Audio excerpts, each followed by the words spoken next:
12वीं भूगोल की वर्चुअल कक्षा में मैं एक बार फिर आपके सामने उपस्थित हूँ। मानव भूगोल का दूसरा अध्याय चल रहा है और इसके कुछ महत्वपूर्ण बिंदुओं से आप परिचित हो चुके हैं। आज कुछ नए बिंदुओं के साथ हम उपस्थित हैं आपको बताने के लिए। तो इस क्रम में जो पहला बिंदु है वो है जनसंख्या वृद्धि। जनसंख्या वृद्धि। बच्चों, आमतौर पर आप अच्छी तरह जानते हैं कि वृद्धि का अर्थ होता है बढ़ोतरी, इंक्रीमेंट, यानी ज़्यादा हो जाना। मगर जनसंख्या के अर्थों में वृद्धि का मतलब सिर्फ ज़्यादा होना ही नहीं होता है। ये बात आप अच्छी तरह समझ लीजिए। वृद्धि का मतलब होता है परिवर्तन जनसंख्या के अर्थों में। जब जनसंख्या बढ़ती है या जनसंख्या घटती है, दोनों स्थिति में उसको जनसंख्या वृद्धि ही कहा जाता है। तो पहले हम ये जान लें कि जनसंख्या वृद्धि का अर्थ क्या है। समय के दो अंतराल के बीच, 1 साल का समय या 10 साल का समय, इस अवधि के बीच किसी क्षेत्र विशेष, जैसे कोई देश है, कोई प्रांत है, कोई राज्य है, कोई गांव है, उसमें जितनी जनसंख्या बढ़ जाती है या घट जाती है, इसको हम कहते हैं जनसंख्या की वृद्धि। समझ गए आप? यानी जनसंख्या वृद्धि का अर्थ है जनसंख्या में परिवर्तन, न कि जनसंख्या में बढ़ोतरी। जनसंख्या बढ़ भी सकती है और जनसंख्या कम भी हो सकती है। इसको दो तरीके से जानते हैं। इसमें पहला होता है धनात्मक वृद्धि। धनात्मक वृद्धि। और जो दूसरा होता है वो होता है ऋणात्मक वृद्धि। ऋणात्मक वृद्धि। ये दो पॉइंट है। धनात्मक वृद्धि का अर्थ क्या है आप ये जान लें। धनात्मक वृद्धि का मतलब होता है किसी विशेष अवधि में किसी विशेष क्षेत्र की जनसंख्या का बढ़ जाना, यानी अधिक हो जाना। और ऋणात्मक वृद्धि का मतलब होता है, वृद्धि शब्द यहां भी इस्तेमाल किया गया है, लेकिन यहां वृद्धि का मतलब ये बिल्कुल नहीं है कि बढ़ोतरी। ऋणात्मक का मतलब होता है माइनस में, कम हो जाना। यानी किसी कारण से अगर किसी क्षेत्र विशेष की जनसंख्या किसी विशेष अवधि में घट जाए या कम हो जाए तो उसे हम ऋणात्मक वृद्धि कहते हैं। समझ लिया आपने? तो धनात्मक और ऋणात्मक दोनों वृद्धि, इसका मतलब यह है कि इसको हम जनसंख्या के परिवर्तन के रूप में जानते हैं। वृद्धि दर को हमेशा प्रतिशत में बताया जाता है। वैसे तो संख्यात्मक वृद्धि होती है, लेकिन वृद्धि दर जब हम बताते हैं तो उसको प्रतिशत में बताते हैं।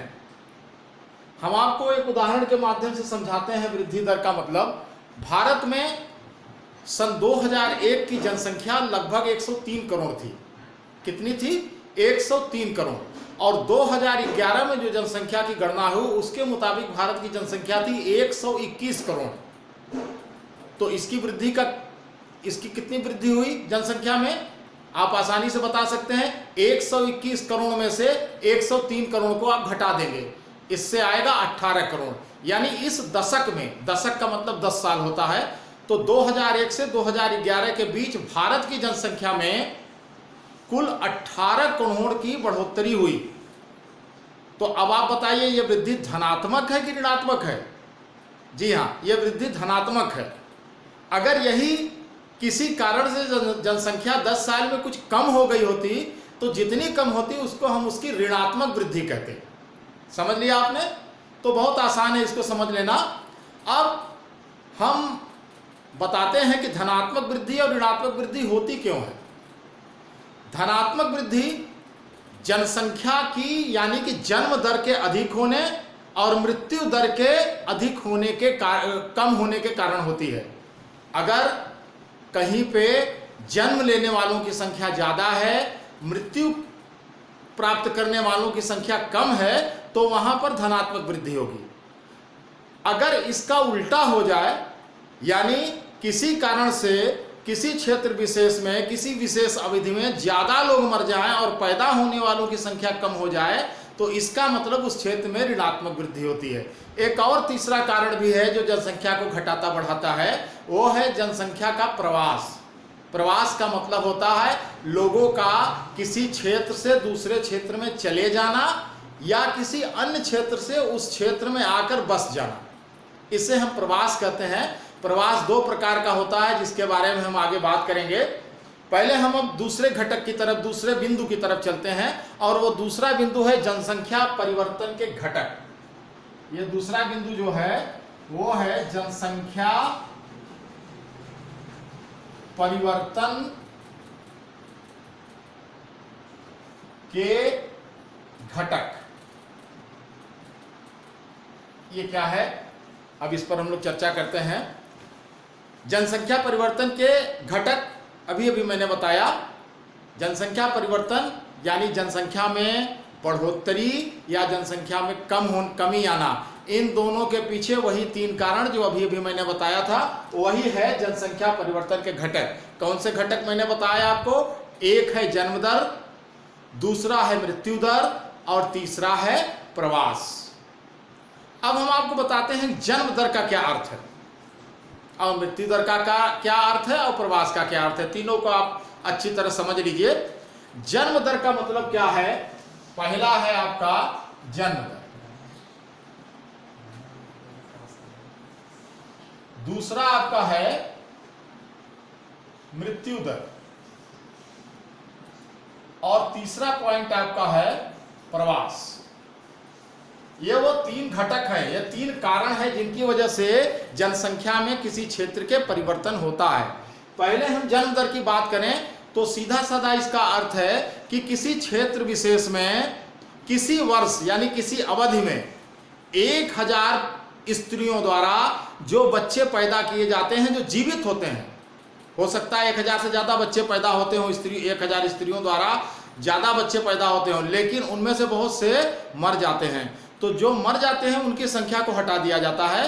प्रति 1000 स्त्रियों द्वारा किसी क्षेत्र विशेष में जो जीवित बच्चे रह जाते हैं, उसी को हम उस क्षेत्र विशेष की जन्म दर कहते हैं। और इसी प्रकार 1000 जनसंख्या पर जितने मृतक होते हैं, यानी एक विशेष अवधि में जो लोग मर जाते हैं उनकी संख्या घट जाती है, तो उस मरने वाली संख्या को हम कहते हैं मृत्यु दर। और अब तीसरा पॉइंट, जन्म दर आपने समझ लिया, मृत्यु दर आपने समझ लिया। प्रवास, प्रवास में दो बातें हैं, एक है आप्रवास, पहला आप्रवास है, और दूसरा है आपका उत्प्रवास। उत्प्रवास, इन दोनों को भी हम आपको बता दें। आप्रवास, आप्रवास का मतलब होता है कि जनसंख्या किसी दूसरे क्षेत्र से आकर किसी अन्य क्षेत्र में बस जाए। आप्रवास, यहां एक शब्द है आ, याद रखने के लिए आपके लिए अच्छा होगा। आ मतलब आ गई, ठीक है। जनसंख्या दूसरे क्षेत्र से किसी कारण से आ गई, उन कारणों की भी चर्चा आगे करेंगे, मगर आप्रवास का मतलब कि जनसंख्या आ गई किसी क्षेत्र से दूसरे क्षेत्र में कुछ कारकों से प्रभावित होकर। इसका उल्टा भी हो सकता है, यानी जनसंख्या एक क्षेत्र से दूसरी जगह चली गई, परिगमन कर दिया, इसको हम उत्प्रवास कहते हैं, यानी जनसंख्या का एक क्षेत्र से दूसरे क्षेत्र को चले जाना, ठीक है। तो इस प्रकार ये दो बिंदु आपको स्पष्ट करा दिया मैंने, उम्मीद है आप समझ गए होंगे। अब हम अगले बिंदु पर चलते हैं। अगला जो बिंदु है वो, अभी प्रवास आपने देखा, प्रवास को प्रभावित करने वाले कारक। अभी अभी मैंने कहा था कि मैं आपको बताऊंगा कि लोग प्रवास एक स्थान से दूसरे स्थान पर क्यों करते हैं। तो ये दो कारक हैं। पहला कारक है प्रतिकर्ष कारक और दूसरा कारक है उत्कर्ष कारक। दूसरा कारक है अपकर्ष कारक। अपकर्ष कारक, अपकर्ष, उत्कर्ष और अपकर्ष कारक के बारे में भी आप जान लें। प्रतिकर्ष कारक क्या है? प्रतिकर्ष कारक का अर्थ है ऋणात्मक और अपकर्ष कारक का मतलब है धनात्मक। इसको आप अगर ध्यान में रखेंगे तो ये बिंदु आपको स्पष्ट हो जाएगा। ये ऋणात्मक है, ये धनात्मक है। ये कैसे? आदमी एक स्थान से दूसरे स्थान पर क्यों गमन करते हैं, क्यों प्रवास करते हैं, इसी को समझाने के लिए ये बिंदुओं का समझना आवश्यक है। किसी क्षेत्र में जलवायु खराब है, समझ रहे हैं? जलवायु खराब है, प्राकृतिक विपदा आ गई, कोई महामारी फैल गई, रोजगार के अवसर कम हो गए, आतंकवाद या उपद्रव की स्थिति है उस क्षेत्र में, तो क्या लोग वहां रहना पसंद करेंगे? नहीं। अगर उन्हें लगता है कि कहीं और जाकर बस जाने पर उनकी ये समस्याओं में कमी आ जाएगी, ये समस्याएं हल हो जाएगी, तो वो उस क्षेत्र को छोड़ देते हैं। तो ये जो नकारात्मक कारण थे, इसी को हम प्रतिकर्ष कारक के रूप में जानते हैं। और दूसरा मैंने बताया आपको अपकर्ष कारक। तो अपकर्ष कारक क्या होते हैं? अपकर्ष कारक धनात्मक है। अपकर्ष का मतलब वही बिंदु, मनुष्य जब दूसरी जगह जाता है छोड़ करके, तो वो देखता है कि वहां की जलवायु अच्छी है, वहां कोई प्राकृतिक विपदा नहीं है, किसी प्रकार की महामारी नहीं है, रोजगार के अच्छे अवसर हैं, वहाँ उद्योग धंधे हैं, औद्योगिकरण अच्छी तरह हुआ है, तो बहुत सारी सुविधाओं को, जैसे चिकित्सा है, शिक्षा है, इन सब से भी आकर्षित होकर के लोग दूसरे जगह चले जाते हैं। तो ये जो दूसरी जगह चले जाते हैं, जो कारक उनको अपनी ओर आकर्षित करते हैं, उन्हीं को हम कहते हैं अपकर्ष कारक। ठीक है? तो आपने प्रवास को प्रभावित करने वाले कारक भी समझ लीजिए। अब आप देखें, हम एक और बिंदु की तरफ आपको ले चलते हैं। जनसंख्या वृद्धि की प्रवृत्तियां, ये अगला कारक, ये बिंदु है आपका। जनसंख्या वृद्धि की प्रवृत्तियां, किस तरीके से जनसंख्या विश्व की बढ़ रही है, इसकी बात करेंगे हम लोग।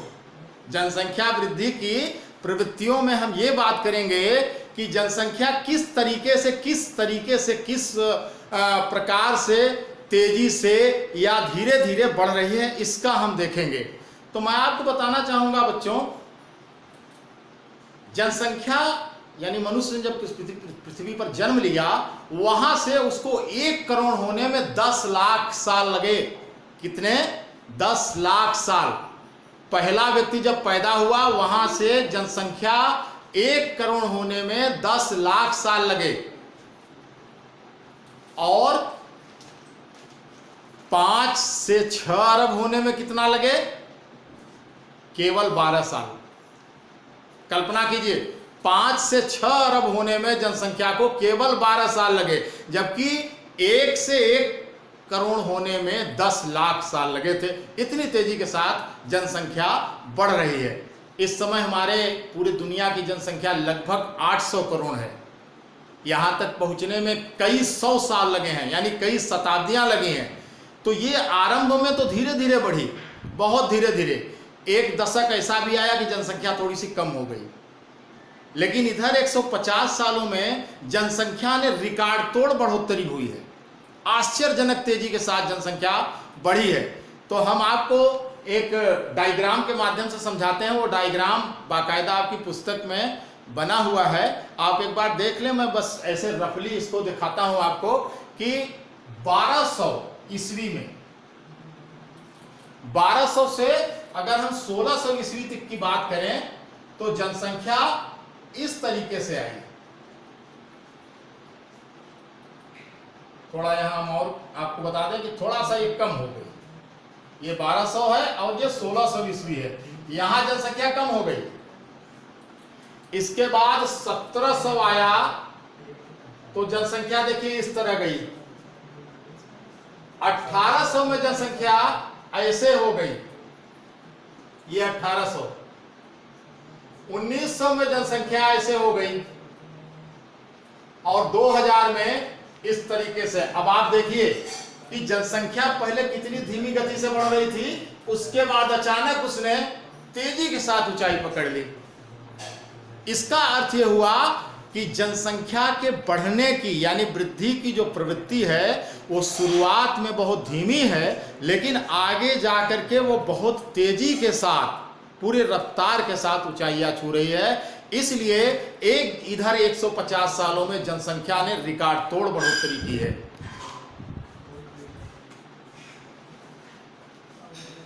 यहां एक बिंदु को और समझ लेते हैं हम लोग।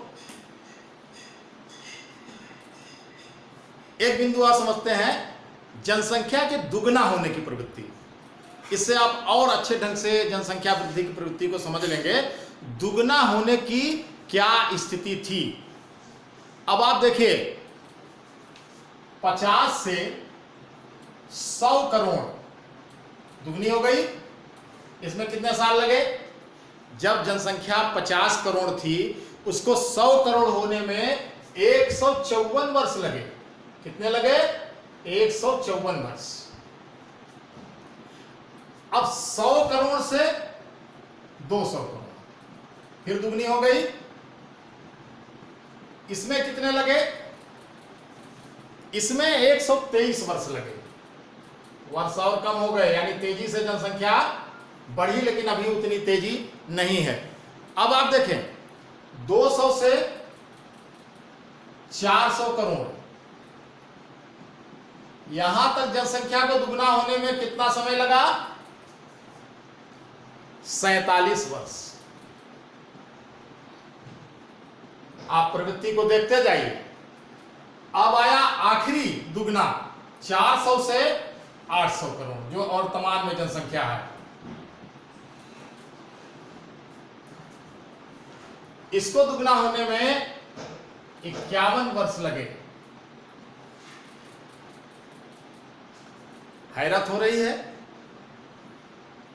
154 साल लगे दुगना होने में, 123 साल लगे, और फिर अचानक क्या हुआ? 47 साल में ही जनसंख्या दुगनी हो गई। कितनी तेजी से लोगों ने अपनी जनसंख्या में वृद्धि की, दुनिया के सारे देशों ने लगभग। आपको यह आंकड़ा बताता है कि अब हम थोड़ा समझ गए हैं ना।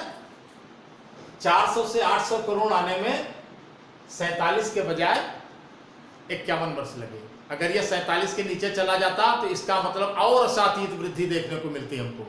लेकिन हम अब थोड़ा सा संभल गए हैं। कौन लोग संभले हैं इसकी बात हम अगले बिंदु पर करेंगे, लेकिन यह आंकड़ा आपके समक्ष जो मैंने रखा है, इसके आधार पर आप जनसंख्या वृद्धि की प्रवृत्तियों को आसानी से समझ गए होंगे, मुझे ऐसा विश्वास है। अब हम आते हैं एक अगला पॉइंट लेने के लिए, जनसंख्या परिवर्तन के, इसको मैं हटा देता हूं और अगला बिंदु लेता हूं, जनसंख्या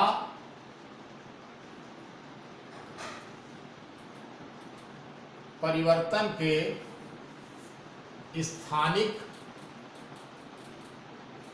प्रारूप। स्थानिक प्रारूप क्या मतलब हुआ इसका? ये ध्यान से समझिए। मैंने अभी पिछले आंकड़े को प्रस्तुत करते समय बताया था कि जनसंख्या जो थोड़ी सी संभल गई, वो क्यों संभली, किन देशों की वजह से संभली। अब यहां इस चीज पर हम चर्चा करेंगे।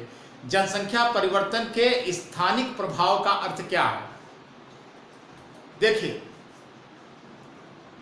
जब हम पिछड़ी हुई अवस्था में होते हैं, विकासशील अवस्था में होते हैं, उस समय हमारे देश की जनसंख्या थोड़ा अशिक्षित होती है और वो जनसंख्या को बढ़ाने में ज़्यादा विश्वास रखती है। अधिक बच्चे पैदा करने से उनको लगता है कि उनकी आमदनी में वृद्धि होगी और वो समर्थ हो जाएंगे, संपन्न हो जाएंगे। हालांकि होता इसका उल्टा है।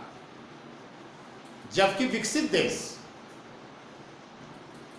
देश का अर्थ जिन्होंने अपने पूर्ण संसाधनों का उपयोग करके और एक अच्छी ऊंचाई तक पहुंच चुके हैं, वो विकसित देश, वहां पे जनसंख्या की वृद्धि दर बहुत कम है और विकासशील देशों की जनसंख्या वृद्धि बहुत अधिक है।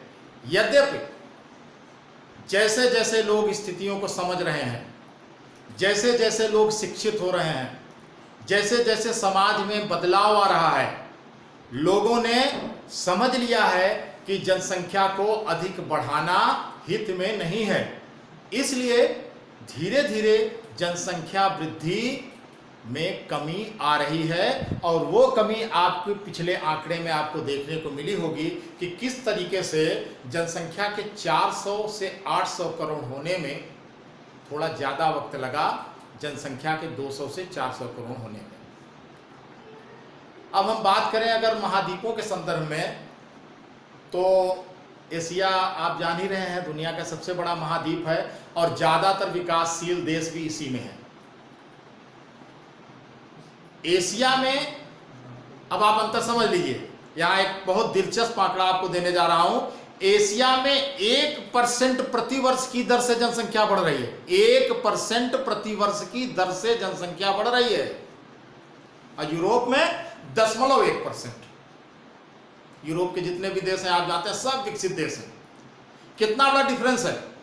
एशिया में 1% जनसंख्या प्रतिवर्ष की दर से बढ़ोतरी हो रही है, जबकि यूरोप में 0.1% प्रतिवर्ष की दर से बढ़ोतरी हो रही है। अगर हम इसको विश्व के संदर्भ में देखा जाए और भारत के संदर्भ में देखा जाए, जरा इसको भी देख लें। यह भी दिलचस्प आंकड़ा तो ज्यादा नहीं है, क्योंकि भारत ने भी अपनी विकासशील अवस्था के साथ साथ जनसंख्या नियंत्रण के उपायों को करना प्रारंभ कर दिया है। इसलिए बहुत अंतर आप नहीं पाएंगे। विश्व की जनसंख्या 1.2 प्रति वर्ष की दर से बढ़ रही है और भारत की जनसंख्या 1.6 प्रति वर्ष की दर से बढ़ रही है। तो ये आंकड़ा भी आपके पास पहुंच गया। मुझे उम्मीद है जनसंख्या परिवर्तन के इस स्थानिक प्रारूप से भी आप पूरी तरीके से मालूम हो गया होगा आपको। अब हम एक दूसरा हेडिंग लेने जा रहे हैं। तो आपका अगला पॉइंट है जनांकीय संक्रमण। जनांकीय संक्रमण ये क्या चीज है, अभी आप समझेंगे। जनांकीय संक्रमण का अर्थ है जनसंख्या का एक तरीके से जो प्रवास आपने पीछे पढ़ा है, ये भी लगभग उसी से संबंधित है और जनसंख्या की वृद्धि दर को भी या घटने की दर को भी इसमें, यानी जनसंख्या के परिवर्तन को भी इससे जोड़ दिया गया है। आप देखिए यहाँ पर एक मैं आपको ये दिखाता हूँ इस तरीके से। ये आपका जो है ग्रामीण खेतीहर व्यवस्था है। यहाँ अशिक्षा है और ये जो है वो नगरीय औद्योगिक और शिक्षित लोगों का समाज है, शिक्षित लोगों का देश है। ठीक है, इसी के बीच में हो रहा है जनांकीय संक्रमण। जनांकीय संक्रमण की स्थिति यहां है। देखिए इसके 3 चरण हैं।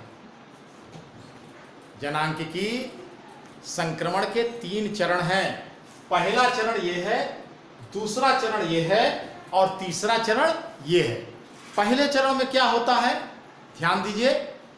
पहले चरण में जबकि किसी क्षेत्र की जनसंख्या ग्रामीण होती है, ज्यादातर वो खेती किसानी का कार्य करती है और समाज में ज्यादातर लोग अशिक्षित होते हैं, पढ़े लिखे कम होते हैं, तो वहां पर स्थिति क्या होती है, जन्म दर बहुत ज्यादा होती है।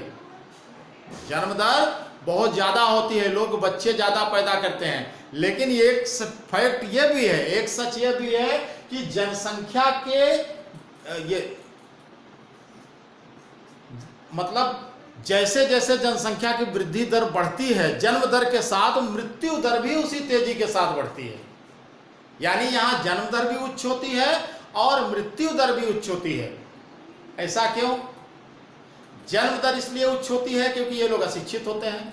मृत्यु दर भी इसीलिए होती है क्योंकि चिकित्सा संसाधनों की कमी होती है, बीमारियों से पार पाना या लड़ पाना मुश्किल होता है। इसलिए पैदा होने वाले बच्चे प्रसव के समय मां के साथ भी मर जाते हैं, बच्चे पैदा होते ही मर जाते हैं। तो ऐसे समाज में लगातार बहुत बच्चे पैदा होते हैं लेकिन बहुत ज्यादा बच्चे मरते हैं। यानी यहां जन्म दर और मृत्यु दर दोनों ही ज्यादा होती है।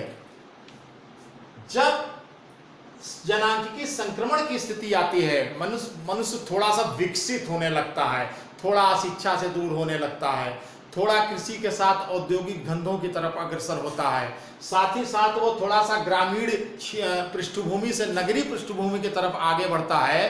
तब क्या होता है, ऐसे समय में यहाँ शुरुआत में तो जन्म दर ज्यादा होती है, शुरुआत में जन्म दर ज्यादा होती है, लेकिन जैसे जैसे समय आगे बढ़ता है जन्म दर घटती जाती है। यानी वहां पे जनसंख्या पर नियंत्रण स्थापित होने की स्थिति आने लगती है। और फिर आता है तीसरा चरण, जनांकिकी संक्रमण का तीसरा चरण। जनांकिकी संक्रमण के तीसरे चरण में क्या होता है कि ये ग्रामीण खेतीहर अशिक्षित जनता नगरीय औद्योगिक और शिक्षित हो जाती है। यानी यहाँ नगर हो जाता है। जब नगर एक स्थापित हो जाता है तो चिकित्सा, शिक्षा और तमाम ट्रांसपोर्टेशन, हर चीज की व्यवस्था उत्तम हो जाती है, शिक्षा का स्तर बढ़ जाता है और औद्योगिकरण हो जाता है क्षेत्र का। ऐसे में क्या होता है, ऐसे में जन्म दर और मृत्यु दर दोनों कम हो जाते हैं, लगभग स्थिर हो जाते हैं। यानी पैदा भी कम होते हैं और मरते भी कम हैं।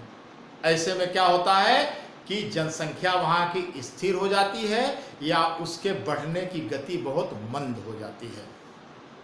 ये स्थिति आती है इस तीसरे चरण में। तो आपने जनांकिकी संक्रमण को भी समझ लिया। अब हम लोग पहुँच गए हैं अपने अंतिम पॉइंट पर। अंतिम पॉइंट है जनसंख्या नियंत्रण के उपाय। ये है जनसंख्या नियंत्रण के उपाय।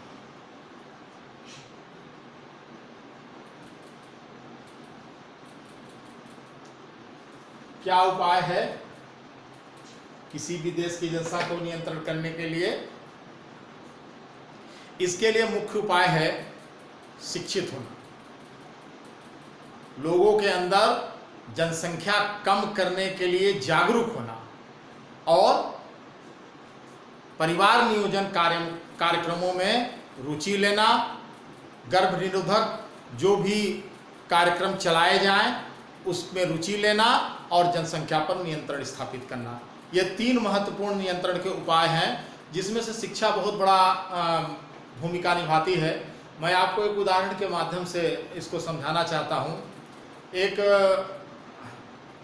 अशिक्षित और गरीब आदमी बच्चे ज़्यादा पैदा करता है। इसका कारण ये होता है, अगर वो दैनिक मजदूर है तो सोचता है कि अगर हमें 4 बेटे होंगे तो मैं अगर 500 रुपया कमा रहा हूँ तो वो चारों जब बड़े होंगे तो वो 500 रुपया कमा करके ले आएंगे, तो इस तरह हमारे घर में बहुत पैसा आएगा। लेकिन वो ये नहीं सोचते कि वो जिस एक कमरे के मकान में रहते हैं, अगर वो 4 बच्चे बड़े होंगे तो फिर वो कहाँ से मकान बनाएंगे, उनके भी बच्चे होंगे, समस्या और बढ़ जाएगी। इसलिए अशिक्षित व्यक्ति दूसरे ढंग से सोचता है।